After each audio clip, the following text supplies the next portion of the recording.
የህወሓት የጦርነት ልክፍት ተጋሩን ለሱዳን እርስ በርስ ጦርነት እየሸጣቸው መሆኑን ተሰማ። የህወሓት የጦርነት ልክፍትና የስልጣን ጥማት አሁንም በንጹሃን የትግራይ ተጋሩ ወጣቶች ደምና ህይወት ላይ መነገዱን ቀጥሏል።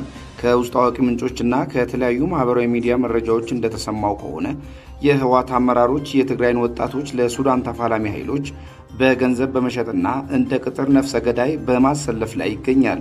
ድርጅቱ ለዘመናት የትግራይን ህዝብ ለገዛ የፖለቲካና የገንዘብ ጥቅሙ ሲማግድ የኖረ ሲሆን አሁን ደግሞ ይኸው የጦርነት ልክፍት ድንበር ተሻግሮ የሱዳንን የእርስ በርስ ጦርነት እያፋፋመም ይገኛል። በዚህ የተጋሩ ሽያጭ ከሻቢያ ጋር በመመሳጠር ከእያንዳንዱ የትግራይ ወጣቶች ከ200 እስከ 400 ዶላር እያፈሰ እንደሆነም በስፋት እየተነገረ ይገኛል።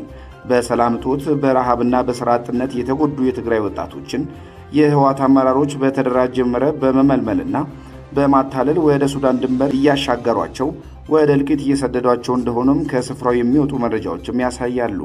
ይህ የህወሓት አደገኛ አካሄድ የትግራይን ወጣቶች ላላስፈላጊ እልቂት ከመዳረጉም በላይ በኢትዮጵያና በሱዳን መካከል ያለውን ቀጠናዊ ሰላምና ዲፕሎማሲያዊ ግንኙነት አደጋ ላይ የሚጥል ሆኖም ተገኝቷል።